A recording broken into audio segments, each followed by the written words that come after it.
se siente confortable, ¿no? Digamos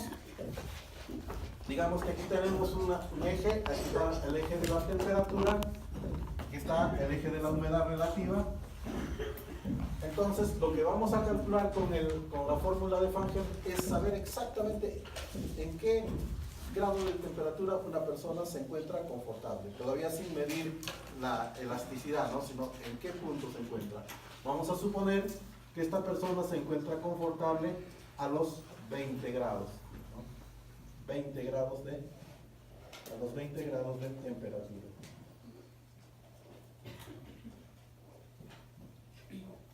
Esto viene a ser lo que calcula Fangel. Fangel, entonces esto es lo que se llama el eje de confort térmico. Que en lo que hemos puesto allá, esto es igual a TA'. ¿No? ¿Qué cosa viene a ser TA'? TA' viene a ser la temperatura ambiente, ¿no? Donde una persona se encuentra confortable, ya en términos normales con vestimenta. O sea, lo que hace Fangel al desarrollar su fórmula, primero, por aspectos metodológicos, primero calcula la temperatura ambiente de una persona, ¿no? Sin la vestimenta, o sea, sin ropa. Luego le restaura la vestimenta y entonces ya tenemos cuál es la temperatura ambiente en la que esa persona se encuentra confortable con la ropa que usualmente utiliza. Entonces, lo que finalmente nos interesa es calcular el TA', o sea, cuál es la temperatura ambiente en la que una persona se encuentra confortable, ¿no? Pero ya en términos normales con su vestimenta. Por aspectos metodológicos, como les digo, Fangel lo que hace es primero calcular la temperatura ambiente de una persona, pero supone esta persona sin vestimenta. Entonces, eso viene a ser el TA. TA viene a ser la temperatura ambiente de una persona sin vestimenta. Le restauramos luego la vestimenta mediante esta fórmula. TA' dice que es igual a TA menos 7.3 por porcentaje de cloro. Desarrollamos esta fórmula, como ya tenemos TA, vamos a hallar TA', ¿no? Entonces lo que finalmente nos interesa es calcular TA'. Pero para calcular TA' primero tenemos que calcular TA, ¿no? Entonces, esta fórmula, la fórmula de Fangel, que inicialmente su fórmula viene a ser H igual más menos R más menos E igual a E, ¿no? Esta fórmula que lleva en primera instancia, a calcular TA. ¿No? Entonces, ¿qué cosa viene a ser? H, que viene a ser R, que viene a ser C. H viene a ser el calor ganado por metabolismo. R viene a ser el calor intercambiado por radiación. C viene a ser el calor intercambiado por convección. Y E viene a ser el calor perdido por evaporación, ¿no? ¿Recuerdan la clase pasada que decíamos cuáles son los mecanismos mediante los cuales el hombre intercambia calor con su medio? Y hablamos del tema de la conducción, de la convección, de la evaporación, de la radiación, ¿no es cierto? Entonces, esos son los mecanismos de intercambio del hombre con su medio. O sea, eso que está en un plano teórico, Fangel lo lleva a esta fórmula. Pero como vemos aquí, dice H más menos, entre paréntesis, R más menos E igual a E. O sea que hay un doble signo. ¿Por qué hay un doble signo? Porque eso va a depender de las circunstancias del lugar donde estés, ¿no? El hombre con su medio puede ganar calor o puede perder calor con su medio. Entonces, cuando gana calor, se utiliza el signo positivo, y cuando pierde calor, desde luego el signo negativo. Por eso es que, por ejemplo, nosotros para Huancayo Para el caso de Huancayo, nuestra fórmula sería así: H menos, como esto está agrupado, R más E igual a E. Si nosotros despejamos esta fórmula, vamos a hacer que H menos R menos C igual a E. Esta sería nuestra fórmula, la fórmula que nosotros tendríamos que utilizar, ¿no? Pero esta fórmula, con estos números generales, es una fórmula todavía abstracta. Ustedes dirán, ¿y dónde está el TA que tenemos que despejar? ¿No?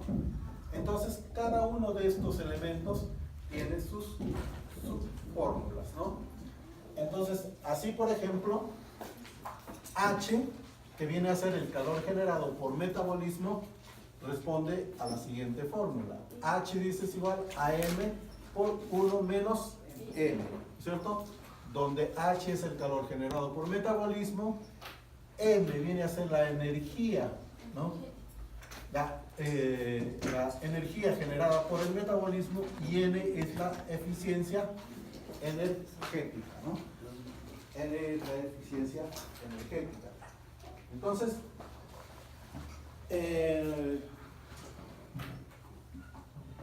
conceptualmente, lo que dijimos también la vez pasada, ¿qué cosa viene a ser el metabolismo? Viene a ser ese proceso bioquímico que se da al interior de uno, en la que los alimentos se mezclan con una serie de procesos químico-biológicos. ¿Para qué? Para generar energía, ¿cierto? ¿No? Ahora dijimos también que normalmente el hombre muchas veces genera más energía con los procesos alimenticios que el que realmente necesita. Entonces siempre hay ahí un tema de un calor residual. Ese calor residual en realidad es la eficiencia energética, ¿no? Entonces, M, el metabolismo, por ejemplo, para esto se va a considerar a partir del tipo de actividad que se realiza en el ambiente, ¿no? Entonces, si por ejemplo nosotros vamos a diseñar un salón de clases, ¿no? ¿Cuál sería el metabolismo que tendríamos que trabajar ahí, ¿no? La actividad que se realiza en este salón de clases. Por ejemplo, en el caso de ustedes, son personas que están ahí sentadas, que tienen que, para que hagan esa actividad de escuchar, de escribir, de moverse, requiere un cierto de energía, pero no necesariamente gran cantidad de energía, ¿no?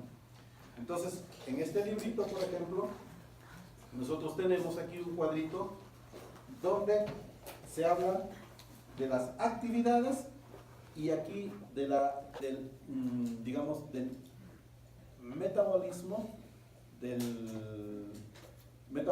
que requieren, de la actividad metabólica que requieren estas actividades, ¿no? Del metabolismo, o sea, de la energía que requieren estas actividades, ¿no? Entonces, por ejemplo, dice que una persona acostada leyendo, para que realice esa actividad, se necesita generar un metabolismo de 40 kilocalorías metros cuadrados por hora, ¿no? Sentado en reposo, de 45 a 50 kilocalorías metros cuadrados hora. Tareas de oficina, o sea, actividad sedentaria, ¿no? De 50 a 60 kilocalorías metro cuadrado hora. Caminando a 4 kilómetros por hora, se necesita para eso un metabolismo de 120. En otras palabras, cuando por ejemplo nosotros, yo, para estar explicando la clase, estoy caminando, ¿no? Y más o menos ese caminar puede ser de unos 4 kilómetros por hora. Entonces, para que yo pueda realizar esa actividad, necesariamente debo generar en mi interior un metabolismo de 120 kilocalorías metros cuadrados por hora, ¿no? Para la actividad que ustedes están realizando se necesita menos energía, pero esa es la energía que ustedes tienen que generar, ¿no? Entonces, este calor generado por metabolismo, que viene a ser H, tiene que ver con la actividad metabólica que debemos realizar en ese ambiente, ¿no? Entonces, para el caso del ejercicio, yo les voy a dar de manera arbitraria, les voy a dar un cierto tipo de actividad metabólica, ¿no? Entonces les voy a decir, a ver, tú trabájame con 60, tú con 80, tú con 100, ¿no? Entonces, eso ustedes lo van a reemplazar aquí. Ahora, ¿qué viene a ser N? N dice, viene a ser la eficiencia energética. ¿Qué es N? Le decía antes, viene a ser ese calor residual que genera el cuerpo. O sea, les decía de que, por ejemplo, para yo realizar cierta actividad, debo generar energía y normalmente con la actividad metabólica generamos mucho más energía de lo que necesitamos.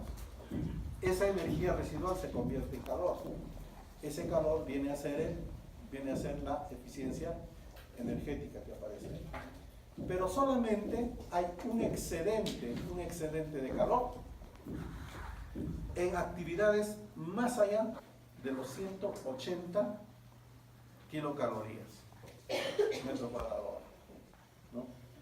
Entonces, antes de eso, la eficiencia mecánica no tiene valor, o sea, es igual a 0. Para el ejercicio yo no les voy a dar a nadie más allá de 180 kilocalorías, ¿no? Es decir, en todos su metabolismo va a ser igual su eficiencia mecánica va a ser igual a 0. Y si esto es 0, y si esto de aquí es 0, entonces sería H igual metabolismo por 1 menos 0, 1 menos 0, 1 por M. Entonces, normalmente H va a ser igual a M. Normalmente H va a ser igual a M. ¿Ah? Entonces, primer aspecto. Entonces, resolvemos H, ¿no? Ahora, deberíamos resolver R, ¿no? R también tiene unas fórmulas que no lo he puesto. ¿Por qué? Porque para el caso de Huancayo, R es el calor intercambiado por radiación, ¿no? Cuando hablamos de los procesos de intercambio de calor con el medio, yo le decía que todos los cuerpos emiten radiación y hay un intercambio de calor del hombre con su medio por procesos radioactivos. Pero, ¿qué sucede? ¿Qué sucede en lugares fríos como el nuestro? ¿No? Cuando los lugares son fríos como el nuestro, como Huancayo, el cuerpo humano que normalmente emite radiación, ¿no? Por el frío, establece todos sus mecanismos a fin de no perder calor, ¿no? Y como tal, también los procesos de emisión de calor por radiación se ven limitados, se disminuyen, ¿no? A tal punto que se hace poco significativo. En cambio, en lugares donde el espacio, el entorno, el espacio exterior es mucho más caluroso, entonces el cuerpo humano absorbe ese calor y empieza también a emitir calor. Entonces ahí sí los procesos de radiación que emite el cuerpo humano son significativos, o sea, las ganancias y las pérdidas de calor por radiación. Entonces, por eso es que para el caso de Huancayo nosotros vamos a considerar R igual a 0. O sea, aquí en esta fórmula, aquí ya tenemos, ¿no? H, que lo vamos a desarrollar de que es igual a M, R va a ser igual a 0, entonces nos dedicamos por eso a desarrollar la C. ¿Qué cosa viene a ser la C? ¿Qué es la C, dijimos? Calor intercambiado por convección, ¿cierto? Calor intercambiado por convección. Y este calor intercambiado por convección responde a esta fórmula, a la fórmula que tenemos aquí. A por FCL por HC multiplicado por TCL menos TA, ¿cierto? Entonces, empezamos a desarrollar cada uno de ellos. ADU. ¿Qué cosa es ADU? ADU viene a ser el área del cuerpo. O sea, en los términos de la fórmula de Fanger, el ADU es llamado así digamos en memoria de un estudioso que se llama Du Bois, que es el que descubrió esta fórmula, ¿no? Área de Du Bois. Entonces, pero este ADU no es sino el área del cuerpo. ¿Cómo área del cuerpo?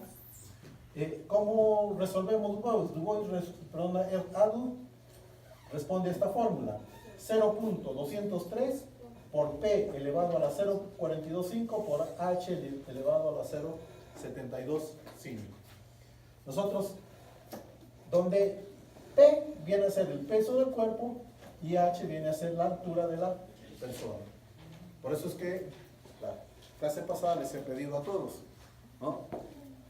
Todos tienen que traerme sus datos de su peso y de su talla, ¿cierto?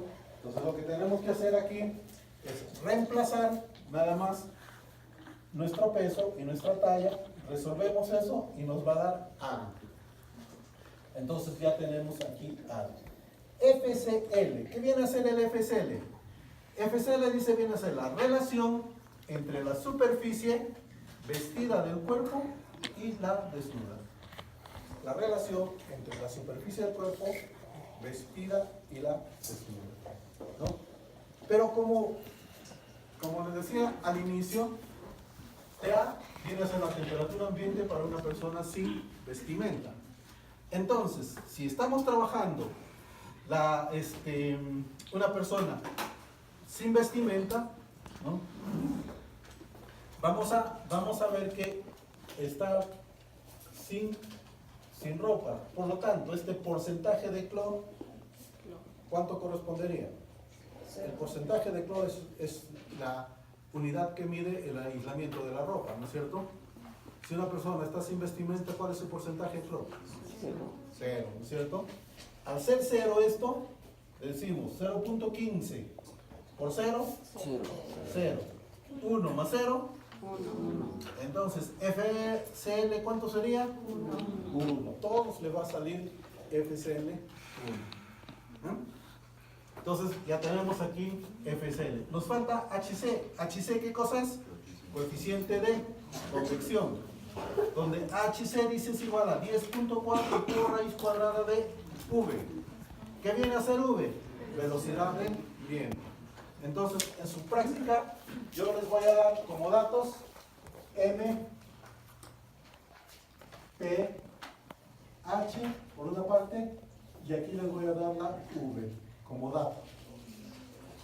Y les voy a dar como dato también la PV. Eso como dato, ¿no?